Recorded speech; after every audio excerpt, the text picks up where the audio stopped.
Hey, welcome everyone.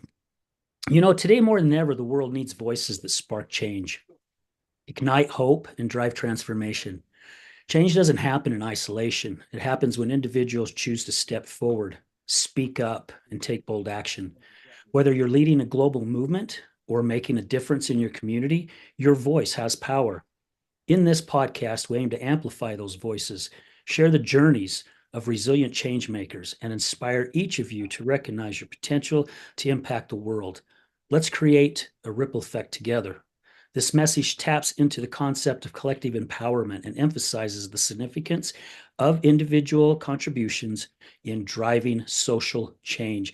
Welcome to another episode of The Other Side of Addiction. I am your host, Al Richards. And today, with our guest, Mike Isom, we are going to be discussing Above Ground. And I think this is a really cool title because it really sparks my interest, this Above Ground. So, before I start ruining everything, I'm just going to allow Mike. Mike, thank you so much for taking time out of your morning to be with us, and it was absolute pleasure to meet you and to spend quite a few hours with you at the Clean Yeah, Slate Utah thing at the Delta Center a few weeks ago. yeah, it was nice meeting you too. It's nice to have mutual friends that put people together, Yeah, you know. yeah, it definitely does. It definitely does. So when we're talking about above ground, what is it that you're meaning by that? So above ground is actually it it really came out of nowhere. It was kind of the things that I do on a daily basis. And a friend of mine who's in the film industry, he said, we should make a film out of what you just said. And I don't remember half of what I say.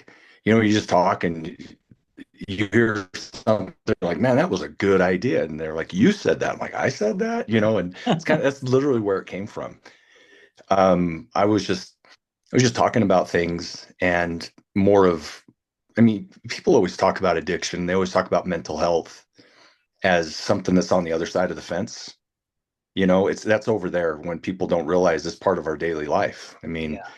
everybody has depression, right? Anxiety is normal. It's just when sometimes we get into our mind and it just dominates everything. And literally talking to somebody today, and they said, well, I don't want to admit that I have depression because that means I have to give into depression. And I said, that's like saying it's raining and you're admitting that it's raining. Can't do anything about it. Just go through it while it's raining, you know? And for above ground, what it specifically was so I mean, just to back up, I'm a nurse. Okay. I've Okay. been a nurse for 18 years and never thought I'd be where I am now. But I spent my first 8, 9 years in ortho and post acute, like nursing homes, rehabs, long term care, home health, hospice. I love old people. And but my brother kept relapsing on opioids, kept going in and out of rehabs. And I never really understood that. I mean, I come from a background of I didn't do drugs because I saw what it did to my friends, right? I saw what alcohol did to my dad. I just never had a desire for that. And so my brother kept relapsing, and it made me for the first time kind of look at substance abuse and look at the depression that he was going through. And that's when I made a hard pivot about 10 years ago into mental health and substance abuse. And one of the things that I really have a hard time with is, for me, I always thought mental health was black or white. If you're depressed, you take antidepressant, right? Anxiety, you take a benzo, right? I never really thought about it. And I had a hard time in school with mental health. Believe it or not, I almost failed psych in nursing school because I couldn't get my head around it. I was like, just fix it. You got a broken leg, fix it, right? That's how my mind went. And it wasn't until my wife had postpartum depression that I realized everything that I thought was wrong. There is no such thing as black or white. It's gray. What shade of gray is it? You're never perfect. You're never broken. You're a shade of gray. You're 50 And, shades of gray. bro, you are a billion shades of gray, right? And Yeah. and that scale moves all the time. And once that clicked in my mind, I realized you can't just approach this with a pill. And Mm, we talked about that, right? There's yes. different things that different people connect with. And it was literally like the scales fell off my eyes seeing my wife go through postpartum depression.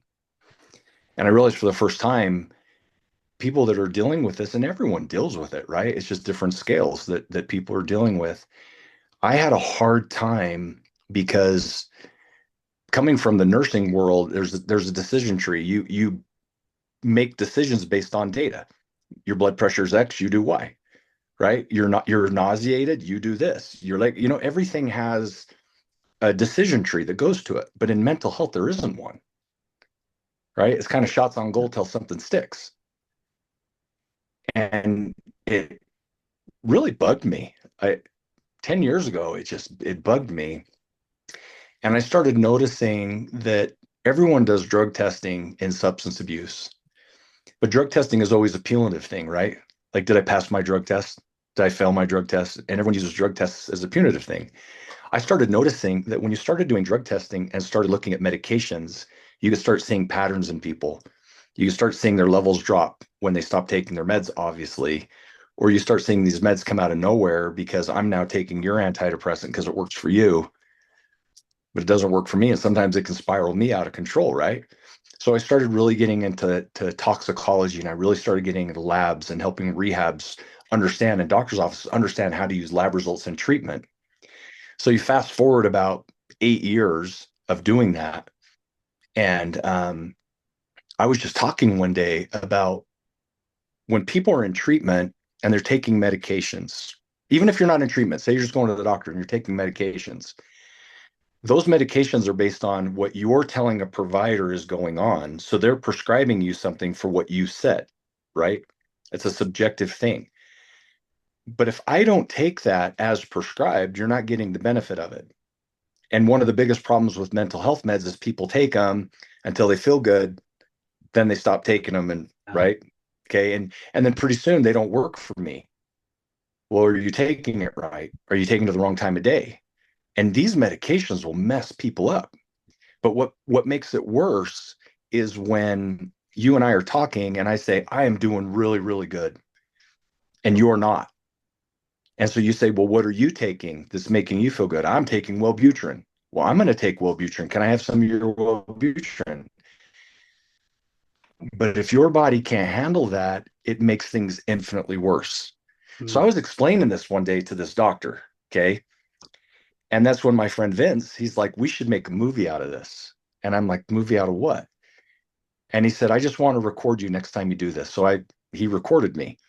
And the things that I was saying, not from just personal experience, but from what I saw with my brother and what I saw in all these rehabs, I was just explaining, guys, it's just what I saw, right? And we made it a film called Above Ground. And so I never thought I would ever do anything like that. But as I was storyboarding this thing, um, there were several times where I just had to pull back because it was so real. It was so raw. And my son writes music. And when I was showing it to him, because I wanted him to write some music in it, um, he just told me, he said, you should remove all words from this and just have music. That way people can interpret their own thing that's going on. So above ground, there's not a single word. It's all music. And the music changes according to the emotions and the feelings that different people are experiencing in it. And so I've had people watch this film, and right now it's in film festivals across the country. But I've had people say that they're dealing with anxiety and this touched them. They're dealing with depression and this touched them, dealing with suicide and this touched them. And in ways that I never thought were possible because music transcends what people are feeling rather than me telling you what you're feeling. That's Yeah. where it came from. I never thought it would be there, but it's an amazingly powerful 9 minutes. So I'm excited for you to see it. I'm excited to watch it. When we was talking before we started recording and you mentioned it, I was like, yeah, I definitely want to see this because, however, I did not know there was no words in it until now. Yeah. And seriously, I'm on the other side over here with goosebumps on both arms because I do understand the power of music, right? I mean, especially if you stop and listen to certain lyrics of songs. I've always been one the majority of my life that, hey, man, I really like this tune. I like the song, but I don't really know what the lyrics mean. Oh, Now I that I've know, right? gotten, Like, yeah. Yeah, now that I've gotten older, I'm paying more attention to what the lyrics are meaning instead of really listening to the music. However, Yeah, the music too, done correctly, speaks volume. yeah, And it sounds like to me that's exactly what your son put together with the music and the actions of this movie. yeah. The nice thing about it is he so everyone's gone through some issue, right? Whether you're dealing with substance abuse on your own or you know somebody. My brother, my best friend, my younger brother, took his life because of depression and opioid addiction. And excuse me, when he passed away, my son had a really hard time with it. It was his favorite uncle, best friend. And he told me that one night he woke up in the middle of the night and this tune was in his mind. And so he woke up in the middle of the night and recorded a song called Waves. And that's the closing song on this movie. And it's just I think everyone has their own way of dealing with things, dealing with crisis or that dark cloud that's over people. And I think it's just important for everyone to realize that everyone has that. Sometimes those clouds just stay longer and they're darker at times, right? Yeah. And the nice thing about above ground is some of the things that I just said. I mean, we were talking earlier. I'm the worst ADD person to follow a script. I just I just say whatever comes into my mind, right? When I read lab results. But one time I told this doctor because he said I don't see that. I don't see what you're saying. And I kind of just said, well, why? And he goes, well, that's not their drug of choice. And off the cuff, I just said, I'm a firm believer of this. I'm a firm believer that people don't go for drugs of choice; they go for feelings of choice. Absolutely. I'm with you on that one 100%. Okay, so if something's going to get me to feel the way I want to feel, I'll take that, Yeah. right? And and this doctor was just, I remember I was in Phoenix, Arizona, and he goes, but if that's causing trouble or that's causing problems, why would they keep doing it? And I just said, it's almost like digging a hole. You're just digging a hole and you keep complaining that you're in a hole. And how did I get in this hole? But instead of figuring out how you got there, just stop digging, drop the shovel, and then figure out how to get out. But you can't figure out where you are and why you're there while you're digging a hole, Yeah. right? And that's in the movie. Okay. Okay. A lady actually digging a hole is in this movie. And I remember when it was finally all done, I showed my wife and and I remember her just crying. She goes, "Did you make this movie about me?" And I didn't think that because I'm like, sweetie, no, this is what I do. This is my life that I'm doing every day. And she said, that's exactly how I feel when I was there, you Yeah. know, and it's so hard to get in people's minds or to fix people when they don't want to be fixed and they don't know how to be fixed. They just know they're where they are. And, but just, seeing my wife's reaction and, it wasn't about her. It's what the questions I get answered or I have to answer all the time. But Above Ground is one of those movies that touch so many different people, whether you're in the hole or I'll remember this sentence when you watch it, okay? Or Okay. whether you're the kids watching their mom dig a hole. It's interesting to see where you are because everyone's got something in that. And I never even thought it would be as encompassing as it is now. And it's resonating with film festivals.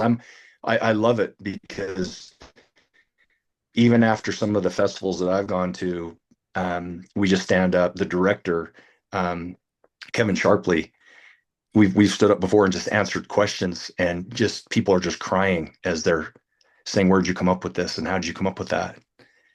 And so it's just cool to see how it touches different people.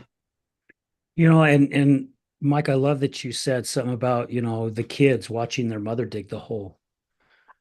And the reason why that really resonated with me is as being someone who has been on the other side of addiction and watching that person that I care about dig that hole and watching them dig it deeper and deeper and deeper and deeper. So I'm excited to see it. And I mean, for our listeners, I know where he's at right now with things. He can't really share a lot of it right now. However, please, as soon as you can, please get it to me because I definitely love to get it out there. And I'm excited to Oh learn. yeah, I can't wait. I mean, that's one of the things that I want to do most with this is once it's available, I want to get it out to treatment. Yeah. I have no idea what class or what group it would fall under, but for a therapist to see this and say, "Hey, I need to show this in a family group, or I need to share this on an individual," I don't know. I'm just excited to see how people that know their skills, they know their talents, they know their traits, how they could use this as a tool to help whoever they're working with.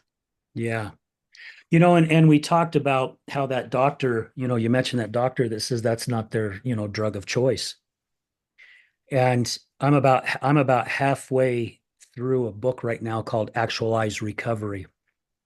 And Dave and Susan Kenny, who wrote the book, are actually my coaches. They're the ones Okay. who trained me to be an international certified crisis and recovery coach. And their whole approach when they ran their recovery center in Canada was all about the brain first approach. And I think you and I touched base just a tad at the Clean Slate Utah, but there was a lot going on and people were talking to us and but yeah, what I'm even learning more and I'm really starting to get more fascinated with how our brain works and Mhm. I've recently learned, there's 100 billion neurons in our brain. That's more stars that's in the universe. Yeah.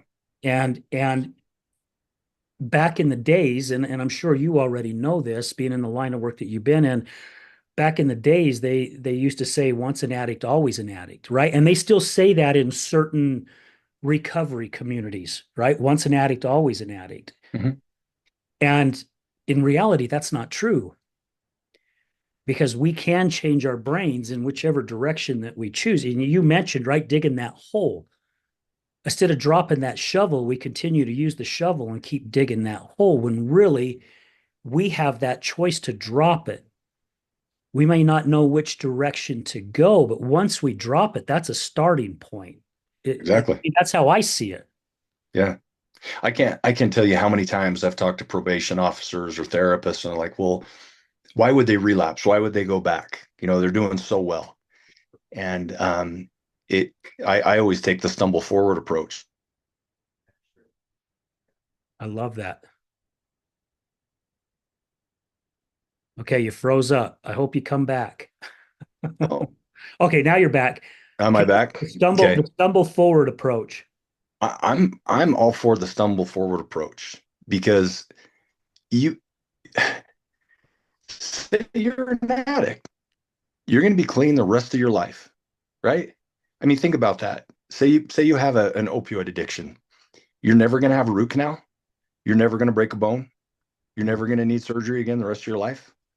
I mean, think about that. I mean, that's actually one of the reasons why I love working with White Tree. That's the connection we met with, right? Yes.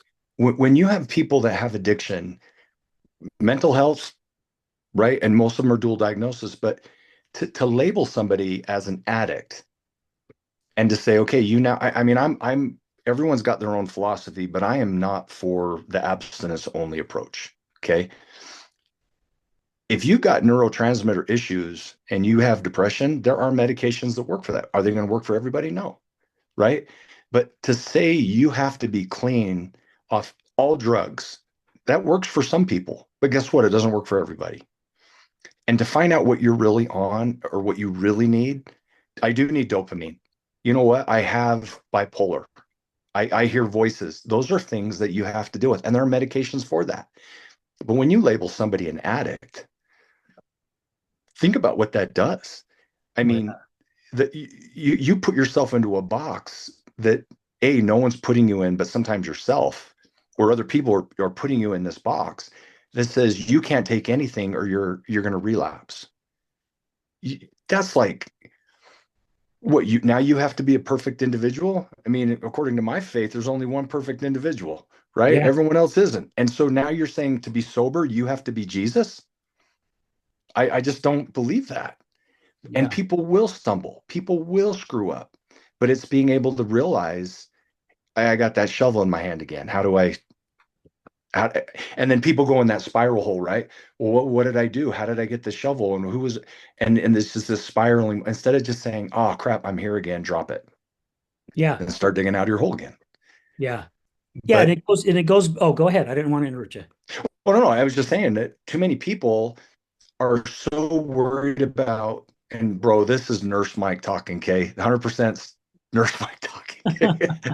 So many people are so scared of relapsing by thinking, "Oh, I got to take an antidepressant. Now I'm not sober anymore," or my back hurts. That's why I got addicted in the first place, but I never got it fixed. So what does that mean? You're going to be limping around the rest of your life because you don't want to go get it fixed because you'll be on an opioid, Yeah. right? It's these walls that people put around themselves, or people say you have to do this to be sober, instead of fixing your body and allowing your brain. Because I love what you said about your brain. When your brain is working right, you can fix the problems. Yep. But if this isn't working right, everything else falls apart. Yeah. And in my world, in that case, understanding and identifying medications in your system for the providers to start dialing that in is way better than just going out on your own and trying to figure out. Because I'm also a firm believer that people need to take control of their own mental health. You can't just ask someone a question, get a pill, and think you're fixed. Yep. You got to work on all that, right? You got to get your brain straight, but you got to surround yourself with people that have that same mindset. Because if not, you're going to go through rehab over and over and over again because you're setting yourself up to be Jesus. Yeah. And that's impossible. It is. It's It is. impossible. I was having a conversation with a friend this morning, before actually I had to go to a follow-up doctor's appointment. And he was checking on me to see how I was doing. And last night was miserable, right? I was in a lot of pain last night. In the procedure, they don't put you 100% out. They just give you a Valium, and then they give you a light sedation. So, there's times during the procedure I'm feeling what they're doing, and it's painful. Yeah. And they didn't offer me any medication or nothing afterwards. They're like, hey, if you run into some issues, take some ibuprofen. And I'm all good with it, right? Yeah. I'm not asking. I got a pretty high pain tolerance, so I'm good. And I was talking to him about it this morning, and he goes, Al, do you feel like that you need one? And I'm like, man, I don't know. I can handle pain for a pretty good period of time, but it finally gets to that point to where it is just unbearable, right? Yeah. I went from 7:30 to 1 o'clock this morning, and I was finally starting to reach my wits' end. It was like, my Yeah. hell, I cannot get comfortable. And he goes, look, I know the line of work that we're in about recoveries. And he's like, are you afraid of asking your doctor, about for a pain medication? And I'm like, well, no, it's not that I'm afraid. I really don't feel like I need one, right? I mean, if ibuprofen takes the edge off just enough to where I can still focus and keep my psychic, then I'm good enough with that. Yeah. Now, my friend battled addiction for a lot of years. I mean, he did everything and took everything that was put in front of him, right? Ran amok, was a menace to society, shot a couple times due to bad drug deals, ran with the skinheads in prison. And Mhm. I mean, however, you look at his life now and you would not see that human being that he described who he used to be. And he goes, let me tell you something, Al. Yeah. He goes, I've had some issues since you and I have known each other to where, man, I was in some major, major freaking pain. I know my body can't heal when I'm in tense pain all Oh, the time, right? absolutely. It's unbearable. Our bodies can't relax enough to do what God made our bodies to be able to do to heal ourselves. And he goes, so again, what we're talking about is that you have to cut everything out. He'll take it. Now, he'll make sure he tells his doctor, I want as little as possible that you can give me because Yeah. I was an addict. Not that I am an addict, I was an addict. Was. Yeah. And he says, and then I surround myself with people like yourself and so many other individuals because that's my recovery. So he knows, even though I have to go back to this to help my body and to help me stay sane and to help my body relax enough so it can heal itself, I do know all I got to do is get on a phone and make a call. And he says, plus also, he says, I've had a few friends say, do you want to end up where you used to be? And he goes, that Mhm. right there, Yeah. says, absolutely not, because I Yeah. destroyed my life before. So Yeah. I get what you're saying on that, and I have to raise my hand with agreeance of how you're looking at that. Because when my ex was going through AA, I really struggled, especially when she was already a year in recovery. I really struggled with her getting up, going, "Hi, my name's so and so, and I'm an alcoholic." And I'm like, "No, you're not. You haven't drank in a year." In my eyes, that's just how I vision it. You're Yeah. not an alcoholic, and Todd Sylvester, I don't know if you know Todd Sylvester, has a podcast as well, and he works for Wasatch Recovery. And he did a talk out at the prison, and he had 100 prisoners in front of him, and he says, "How many of you in here are criminals?" And he said, every freaking hand went up. And then he kind of asked different questions, and some of the hands went down, and some other ones still came up. And he said, "I would like to correct you if I can. None of you are what you just said you are, because you're in here. Mhm. Yeah, you broke the law to get in here, but have you broke the law while you've been in here? So you're not Yeah. that same individual. However, society keeps us believing we are still that individual when we're not. And Yeah. again, we have that choice, right? We do have that choice. And now that I'm learning more about the brain, my hell, there's even people that have come back from major brain injuries because of retraining their brains, and more Yeah. scientific proof is coming out. There's a place in Yeah. Oregon that does that help people with their triggers. I mean, within 1 or 2 sessions, they can cure people of their triggers of wanting to, if something triggers them, to go back to whatever their drug of choice is, or shopping I, or gambling. you know what? It's the beautiful thing about it is there's all kinds of different ways to heal. It's when I think where the problem is when people portray what their definition of sobriety is onto other people. This works for me. That's the definition for you, right? And when you turn around and you look at that and it's like, well, I thought I was doing pretty good, but I guess I'm not doing everything you say I should be doing, therefore I'm not where I should be. And and some things work. Some people live and die by 12 step. Other people, it just doesn't work for them, right? And Yep. I think that's why it's just important for you to control your own mental health.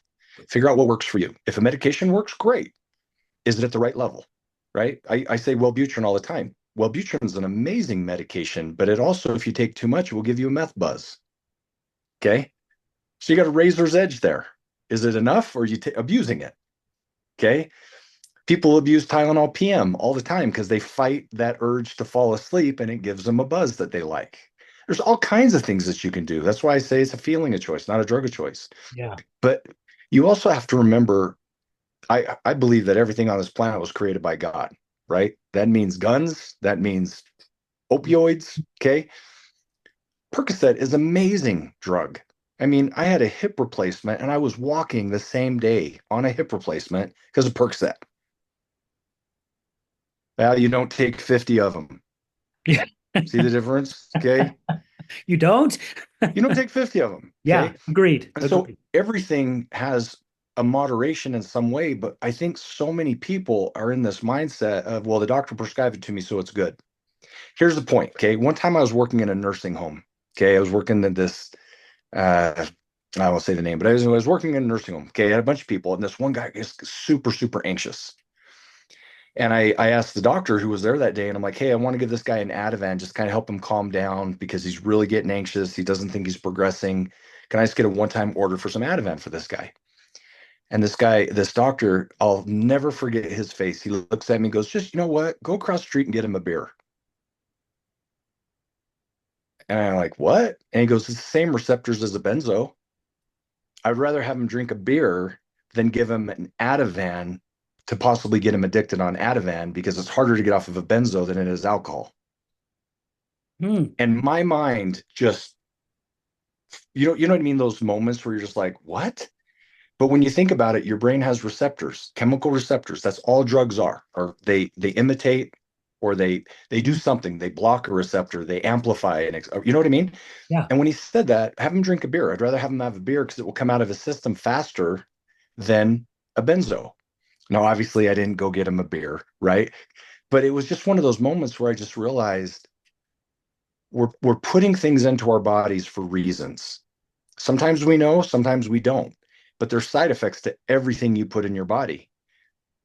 And when you hold yourself to some standard that I have to do this to be sober, you're going to fail. And when you fail, it's going to be worse because you have this expectation that you have to be perfect.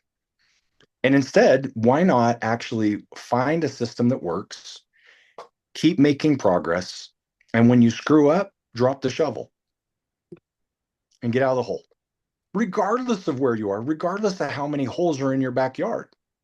Yeah. It's life. That's what we're all dealing with, that stuff. But there are too many people, especially when I'm looking in the medical world, that say, oh, because I'm an addict, I can't have this medication. Therefore, my life sucks the rest of my life because I can't take that because I'm an addict. Bullshit. Seriously, find something else that works. I mean, Yeah. there's all kind. I mean, like I said, I'm the nurse, so it's always medications, but there's therapies. There's so many different things that work. But people have to get away, and this is where I'm getting out of my lane because I'm not a therapist, right? But there's too many people that think this is the definition of sobriety. This is the definition of addiction. Instead of just saying, well, what's my gray? Because too many people are black and white. Yeah. Guess what? Birth and death, all gray in between. And some days you'll be dark gray, some days you'll be light gray, almost white, right? But we all have these ups and downs. It's just medications can cause too many problems for too many people instead of really figuring out what their norm is. And when we talked about brain chemistry, it's really hard to have a really good therapeutic moment or a really good time, a session with a therapist when you're trying not to fall asleep because you have so much Seroquel in your system, right?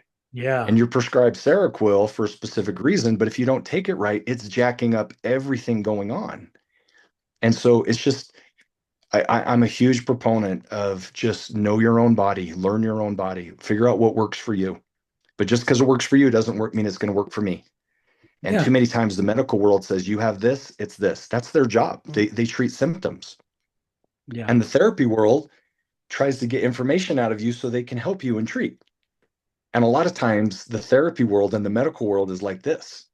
You're prescribing them a medication that's affecting us. Well, you're big deal with your therapy. You're not addressing their pain.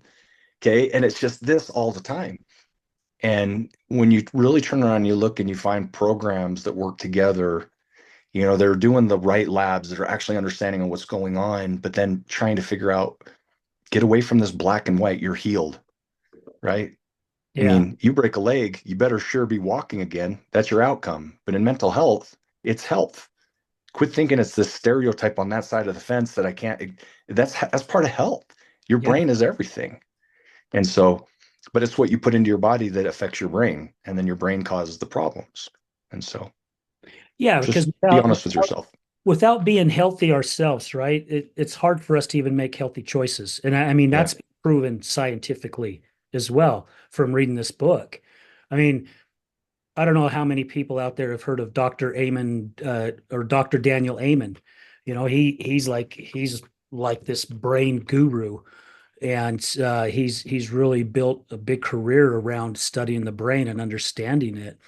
And again, it's all about changing it. It's all about our change of thought and different ways of doing it. I mean, you said, some things don't work. It's not a one size fits all, right? Yeah. I mean, I know people who have tried 15 freaking diets to lose weight, and all it did was get them bigger, but then they finally found one that works with their system, Yeah. and they're great, they're healthy, they're happy, so again, that goes back to the same with medication and mental health.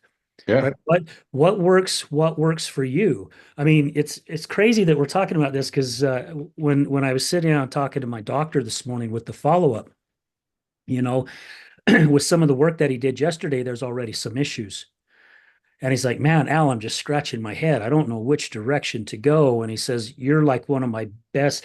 And I'm not saying this to toot my own horn at all, but he's saying you're like one of my best candidates for what we're doing because you stay healthy. You're very Mhm. active. you work out, you go to the gym, you have a job that keeps you physically active and so on and so forth. He goes, the majority of my payments or patients, they just sit home and then they wonder why they're always having all these health issues. They don't go out and do things. Yeah. And after explaining some things, these are the type of doctors I like. He goes, Al, what do you suggest? Yeah. Now, how many freaking times do you get a doctor ask you what you suggest? Yeah. And I thought See about it. it for a minute, and I said, hey, let's give it a week, right? I mean, you went in there, you did a ton of work. A lot of this could be causing the issue. Yes, there's already a blockage there. However, I'm on some things that I really am not comfortable taking. However, it's for my best benefit right now to help me, and I understand that. Let's just see where the next week goes. I'll call you a week from this Friday.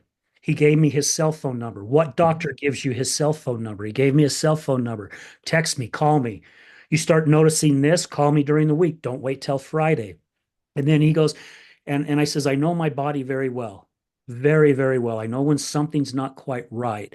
And he goes, if something comes up, I'll call you. If not, we'll talk on Friday. We'll give it another week because there is one more procedure that we could do, but it's one that is more of a hospital and more of an Yeah. overnight stay and ICU and all that stuff. And we're doing our best to stay away from it. However, I loved that he gave me the opportunity to listen to me, to Hmm. listen to my body without going, here, let me write you a prescription for 15 other drugs here and we'll just try it and see what it does. Yeah. Right?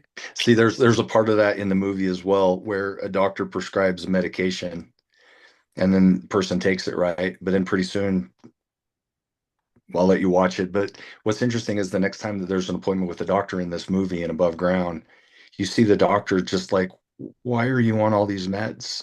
What, what you know what I mean? Yeah. And doctors, to their credit, nurse practitioners, PAs, they treat the symptoms. If you're coming in with hip pain, you're going to treat it. I have an earache, I'll treat it, right? They're gonna treat you.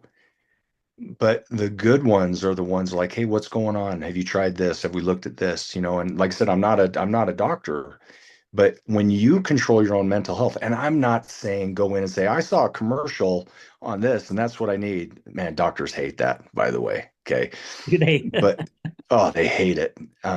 But yeah, just I tried that. And then the other questions are like, yeah, you did prescribe it, but this is what's happening. That's huge with mental health. Okay. I'm giving you an antipsychotic medication, but man, I've noticed I'm really, really tired when I take it. Oh, what time of day are you taking it? Well, I take it in the morning. Okay, on the prescription it says take at night. Oh, that explains why I'm so tired all the time. Okay. Or, hey, when you look at the lab values and they're off the chart, how many of these are you taking? Well, I take 3 a day because I feel really good. Okay, those are those things where if you're advocating for your own health, the providers can help steer that. But if you just go in and just say, and you just ask, wait for them to ask you all the questions, they're going to treat you based on what they've assessed. Yeah. Assess, then implement, right? And so with mental health, with substance abuse, I just think that when people can get themselves out of this box and say, hey, I really want to fix myself. I really want to figure out why this cloud won't go. Okay, well then let's figure it out. Is it therapy? Is it medications? Is it different? Those are those things that you can do. But if you just say, well, I'm going to take a pill and that's going to fix it, well, then you're going to have a side effect to that pill, which you're going to need another pill. And that's why people turn around and they're on 10, 15 different medications. Yep. Exactly. I've So, witnessed that so many times, mhm, especially in relationships. yeah. Witnessed it so flippin' much. And I mean, back to my brother too. We would text each other codes. I would say, hey, what's going on? How you feeling? What's going on? I haven't heard from you. And his cloud was so deep one day that he just disappeared. And I knew he would disappear at times, go out in the desert and go shoot stuff or whatever, right? But when he didn't call me back one day, I'm like, hey, something's wrong. Okay. And we can only do what we can to help people. People have to make their own decisions. We're all adults. But there are so many things that medications are amazing, but medications taken the wrong way cause the problems that I mean, if you think your depression's bad, take the wrong medication for your depression. Your depression went from a cloud to a hurricane. And that's what people don't realize is they're trying to be black and white and fix things when it's not something you fix, it's who you are. Let's work with it, you know? Let's work with your diet. Because even if you have a diet, right? The second you stop using that diet, you're right back where you are. Yeah. It's lifestyle. Yep. It's Yeah, lifestyle. it's changing, and this book, the sexualized recovery, that's what I love about it too, is because it talks about changing certain habits. Mhm. I I don't remember the term that they use, but they've realized that when a neuron fires, there's this other thing that is in between before that neuron connects to the other neuron to make you more Synaptic aware. cleft. It's called Nasty. a synaptic cleft. Thank you. That's what it is. Mhm. However, it says what makes us think that it's only in between? It could be before, right? That Mhm. could come in before it actually this first neuron fires. Mhm. And I really started thinking, and this is one of the ones I got highlighted, right? Because for me, reading a book, I have to read a book a lot, a number of times, and highlight certain areas before my brain computes it and I get it. I'm Yeah, more hands-on, right? I mean, if I could read a chapter and it was hands-on stuff, I would get it a lot for quicker. sure. How my Yeah. brain works, it's just how I'm built. And I really started thinking a lot about that. And even our coaches in our training, and they launched our Healing Utah Success Summit off last October, and they had all us people in training say, this is how we can refire our neurons and change our neurons. This is how simple it is, Mhm. even though it's hard, right? But we go back and we look and go, really, that was actually pretty simple. And it's like, how many are your right hands? And the majority of the class rows are right hands. And they're like, all right, for the next 7 days, I want you to brush your teeth with your left hand. For those of you who your dominant hand is left, I want you to brush your teeth with your right hand. And then during the week, as our training goes, I'm going to ask you guys, how are things going? And I remember when I first did it that night after the training, I went in, got ready for bed, left hand, and I had freaking toothpaste across here and I had it across my chin and I'm like, there is no way it's this difficult. But I had trained those neurons to fire so from one point to another that it became automatic, right? Brushing my teeth is automatic. Going to work is automatic for the majority of us.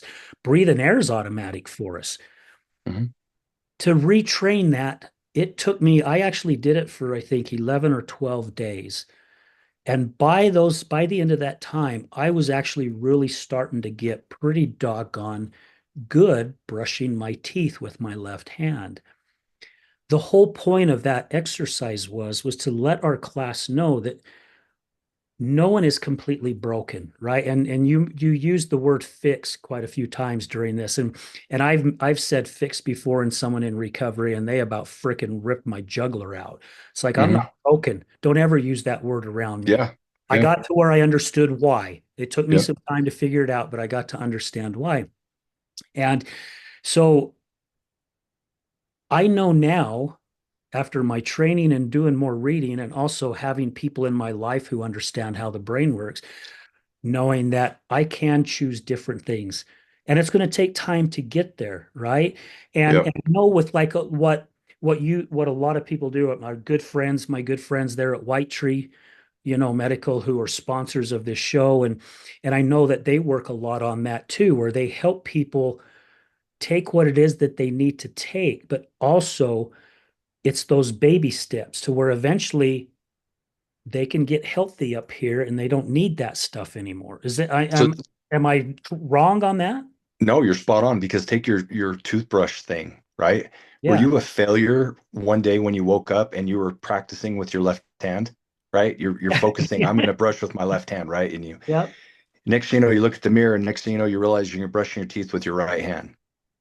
Are you a failure? Or do you just like stop and say, "Oh, I forgot what I'm doing," then you switch to your left hand, Yeah, right? because you're dominant, right? You're so You're autopilot. Yeah, yeah. autopilot. Yep. A lot of what goes on with addiction is people slip into that autopilot mode. Okay. So does that mean they failed and they've relapsed and everything else, or did they just slip? The problem is that's that whole thing is when you realize you switched your hands, You have that choice. I don't want to do that anymore and just keep, I'm left-handed, right? So I'm going to go back to my left hand. But if you make the choice, oh, I forgot I'm doing, this is what I'm doing, and switch your toothbrush, that's when you're growing. That's Yeah. when you drop the shovel. Yes. Okay. So that happens all the time in life. And unfortunately, sometimes in medicine, they say, oh, you relapsed. Or did you just have autopilot again? But that's that thing. And it's what I love about White Tree is they deal with people that are actively trying to change and systems aren't working for them. So they say, hey, let's medically fix them. A fix. Okay, now you got me thinking about the word fix, right? But Yeah. what it really boils down to is being able to address what's really going on physically. Because think about it, if you're hemorrhaging, you're in an accident and you're hemorrhaging, does anyone really care that you have depression if you're hemorrhaging blood? Hell no. Hell no, right? You triage, you figure out what's going on. How do you fix it? Okay. If you're actively have thoughts and you actively are talking to someone with a schizophrenic effect, is therapy going to be any good that day? No.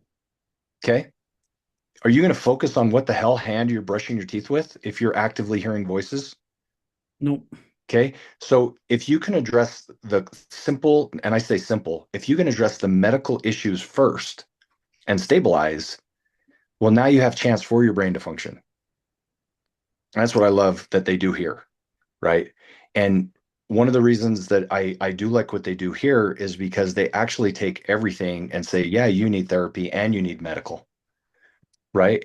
And when you talk about therapy, is the therapy working with what's being prescribed instead of this? I can't tell you how many programs in substance abuse I've gone in to teach about how to use labs. And they're like, why did the doctor put him back on this? I was like, because they're schizophrenic. Yeah, but we just got him off of that.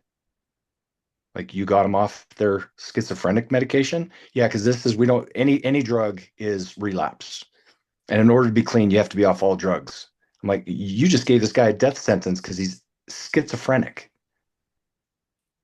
right? I'm putting you in this box with this definition of sobriety when Yeah. it makes your life hell. Why in the hell would you want to be sober if you're put in a box that makes your life hell? And everyone's different too. And that's the thing is you can't just say we're going to fix mental health or we're going to fix substance abuse, right? It's health. Mental health is health. Substance abuse is using things too much to where you're choosing that over the purpose of why you're taking it. You want that feeling. You don't want what it's for. You want the feeling. And again, I'm not a therapist, so I can't go down any. I say this with my license, right? This is Nurse Mike talking. But when you stop and think about it, so many people are trying and they're doing the best they can, but they're underground. They can't even breathe. I mean, have you ever heard the term? It doesn't matter if you're in 100 feet of water or 2 inches of water if you're drowning. I have not heard that. You ever heard that before? No. If you're drowning, it doesn't matter if you're in 2 inches of water or 100 feet of water. You're drowning. Yeah. And so people look at people and they're like, "Well, you're in the perfect situation. You got everything right. Why are you that way?" Okay. And in fact, White Tree has an amazing slide. You gotta talk to them one time. They talk about dopamine levels with different things. Have you ever seen the slide, the presentation they do on addiction? No. There is an incredible slide from 20 years ago talking about dopamine levels. I don't remember the exact numbers, but it's something similar like this. Think about happy, right? Your happy neurotransmitter is called dopamine. Okay. That's what makes you happy is dopamine. When you Hmm. smile, when you laugh, your brain is secreting dopamine. You're having Yeah. those connections, everyone's happy, right? Yep. I don't remember the exact numbers, so don't quote me on this, but basically the levels, okay? An orgasm, pretty happy, right? When you have an orgasm, it's right around 200 on a level of dopamine. Okay, get the numbers from these guys because it's part of their whole presentation that they do. But to kind of put it into perspective, okay, when you have an orgasm, say the dopamine level is about 200.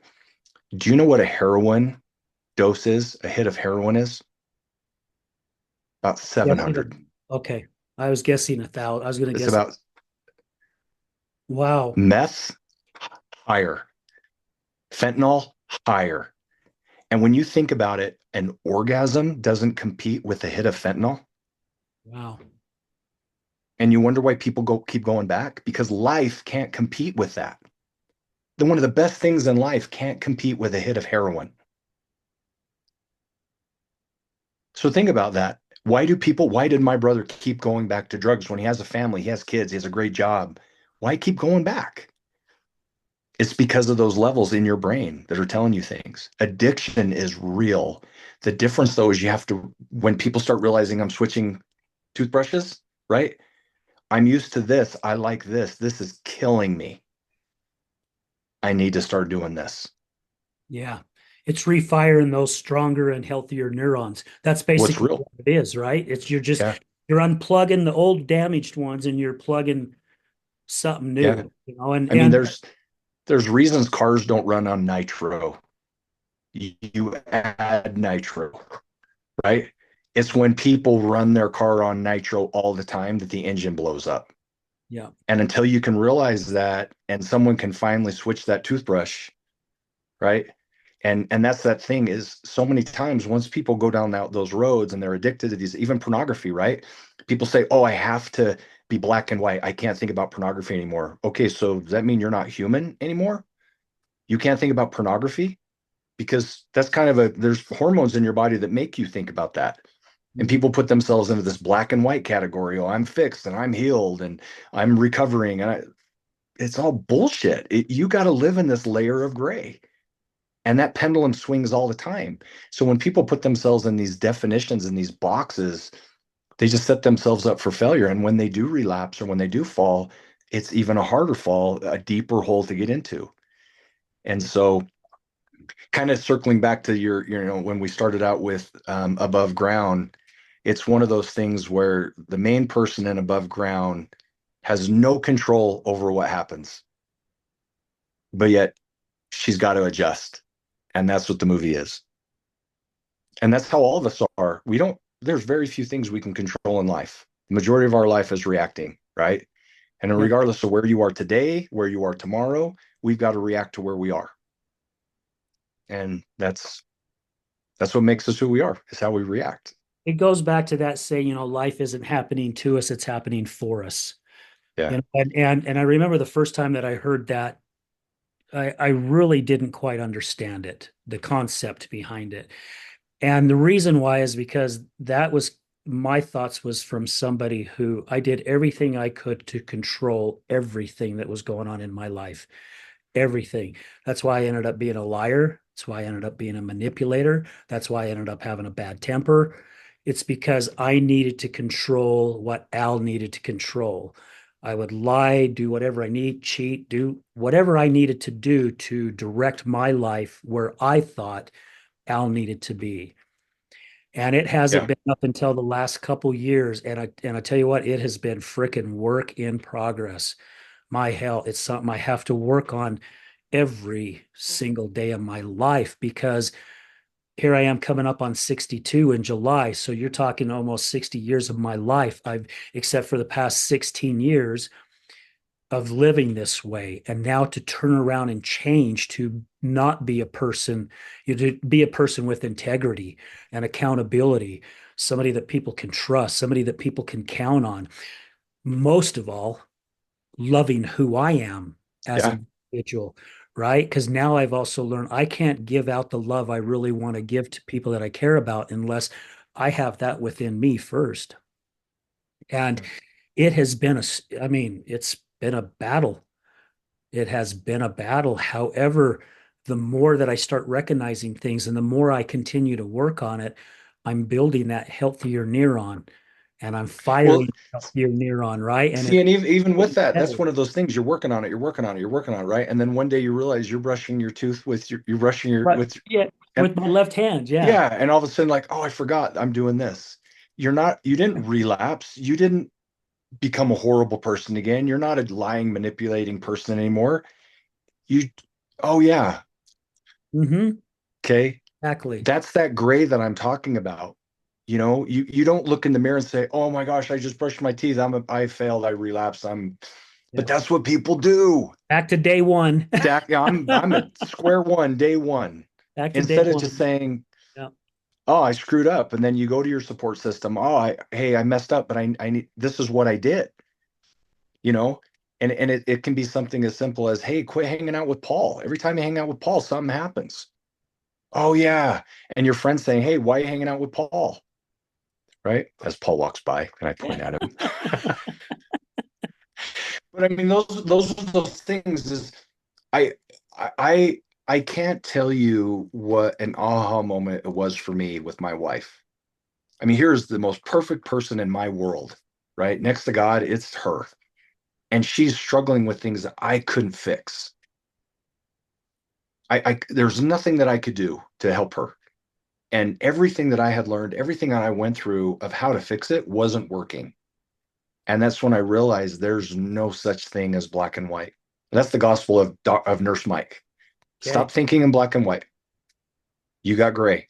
What shade of gray are you? And guess what? That pendulum swings. Doesn't mean you're good or doesn't mean you're bad. Where are you? Which I love your toothbrush thing. Why am I suddenly brushing with? And then you might even notice after 4 or 5 days, how long have I been doing this? Yeah. You're either going to go down the rabbit hole of how long have I been doing this, and I'm a bad person, and I haven't kept my goals, and I've slid, or do you just do this? Just switch. That's it. Just go, keep it up, stumble forward, keep going. You Yeah. know, and I You know, just I think everyone has mental health issues.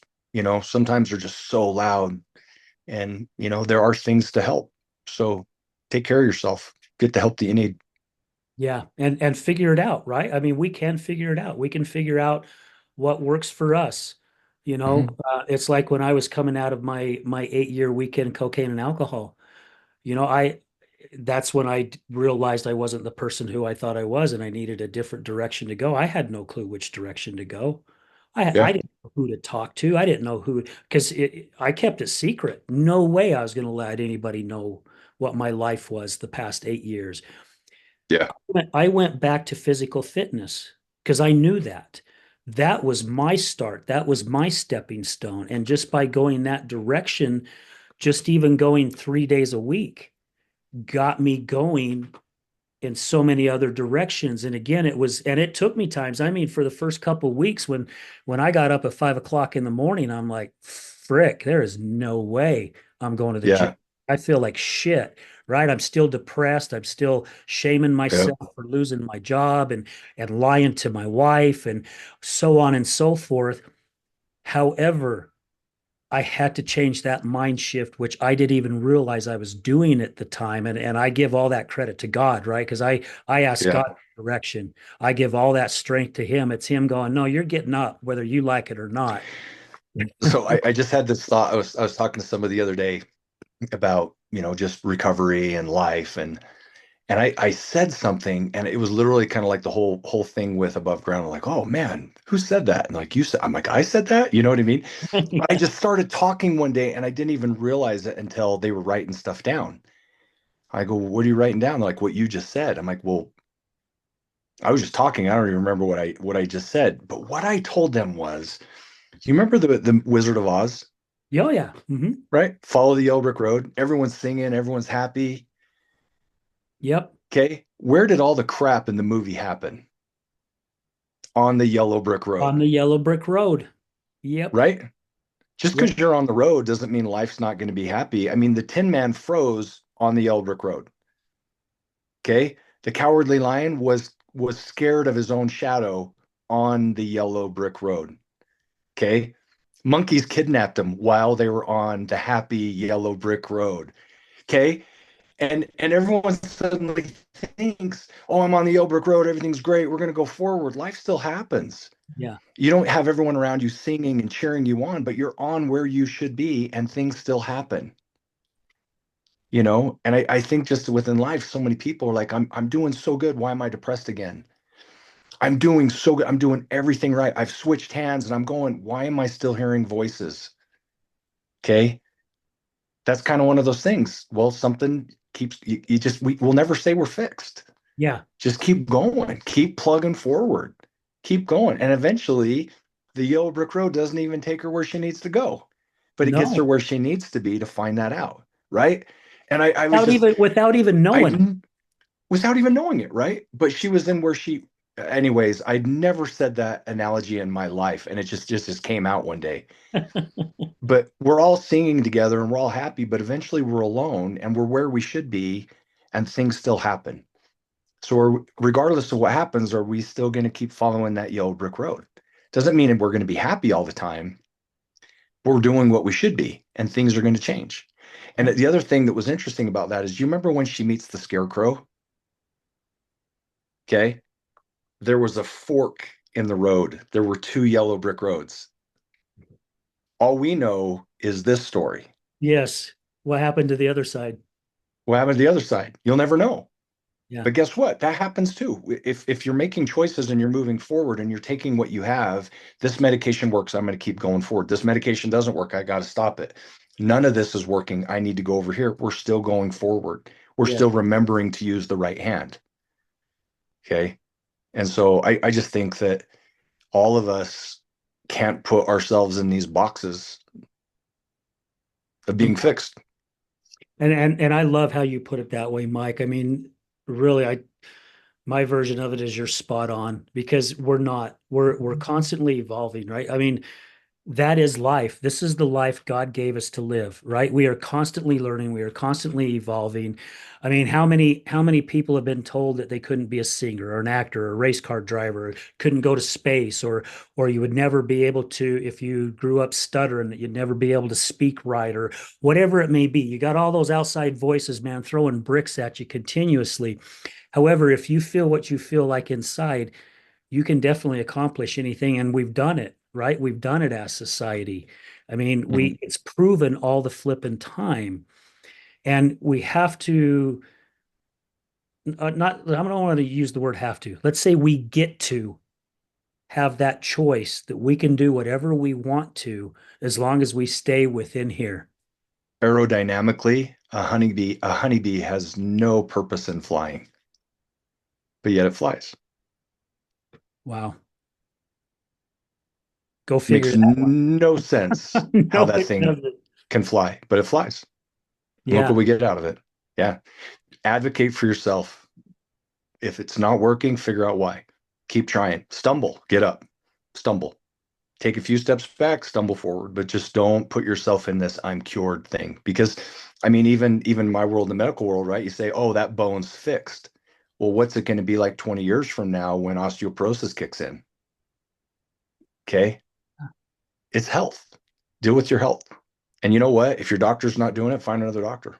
If Amen. rehab's not working, find another rehab. Find something that clicks with you and move forward. Yeah, And when find you get in a hole, drop the shovel, get out of the hole. yeah, because there is a way out.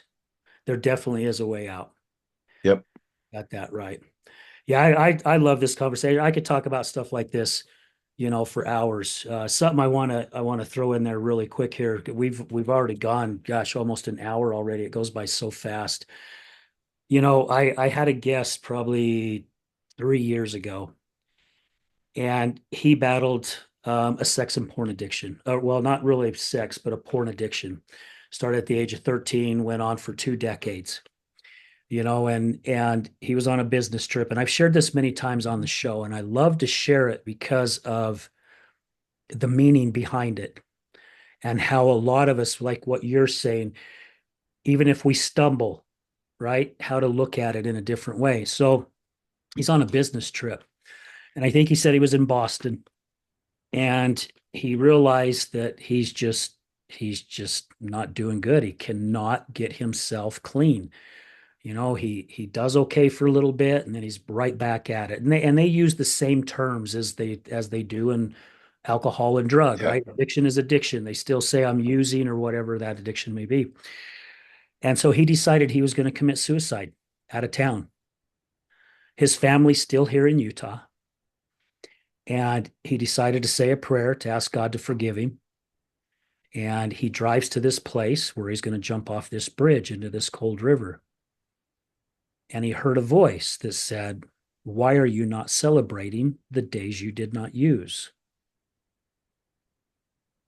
And it stopped him dead in his tracks. And he stopped and he started thinking about it. So, what he realized that night is every time he fell,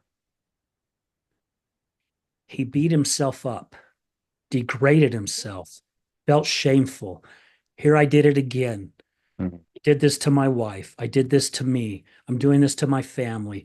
I'm a weakling. I'm no good. I can't beat this. I can't do this. I can't do that. Instead, he stopped and goes, wait a minute. I've gone 2 days before. Matter of fact, I've got a week before. So from that day on, he decided to celebrate every single day he didn't use and forgot about the times where he fell. Okay, I fell. I get up, brush myself off. I'm going to continue to go. And he said before he knew it, it was 6 months. Then it was 2 years. Then it was 5 years. Then it was 8 years. And I love to tell that story because it's what you've said many times in this podcast about we're going to fall. It's life. We're going to slip. It's life. Doesn't matter whether you're having an addiction or not, we are still going to screw up, Mhm. especially like in relationships, right? If we're with a significant other, we're going to make mistakes. We're going to say things that we wished we Yeah. wouldn't have said, and things are going to happen, or same with our kids. However, if you stop yourself enough and you reel yourself back in and you do a little bit of thinking, and again, I love to use this, the message in the mirror. Look at the message in the mirror and look at the lesson behind it. This is a big word to use. I guarantee you'll figure it out. And it may not come very soon. There's stuff that I have not figured out, and it has taken years before my Mhm. light bulb finally went off. However, Yep. I had to travel that yellow brick road to get to that point to where I finally understood. And I Yeah. did a post on my Facebook the other day, something about this past year was really good. I learned a lot this past year. I've really evolved as a person, and I really love who I've become and the work that I've put in. However, I'm proud that I finally reached the top of my mountain. However, I find myself sitting at the bottom of another one. Yep. And I actually had somebody reach out to me and go, "Oh, Al, no, everything's going to be okay, right?" But they misunderstood what I was meaning, Hmm.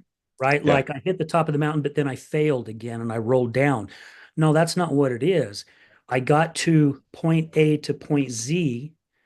I have point A now to go to point Z again, and it's Yeah. going to be that way the rest of my life, at Yeah. least It's literally, I literally you went from A to Z and you just discovered you're at square one and now square you need to one. go to 100.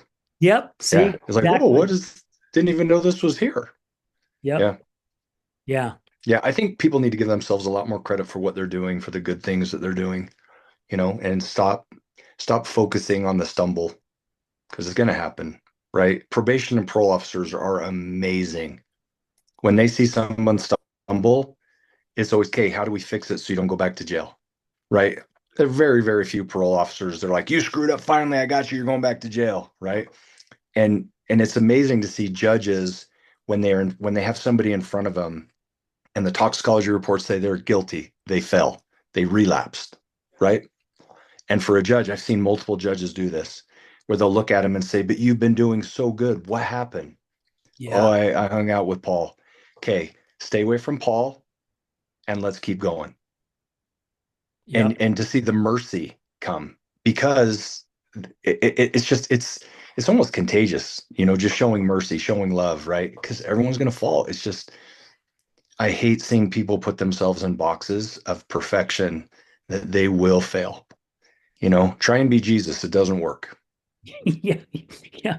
Well, Just that, rely on him, but don't try and be him. yeah, And that's it's why he just went through what he went through because of to make up for our stuff, right? yeah. And if you were trying to be him, good luck with that. And so I think if anything comes out of what I'm saying, and even going back to the film, it's just give yourself some grace, just try, and eventually you'll realize I'm brushing with the wrong hand. You just switch, right? You just drop the shovel. Life's not perfect.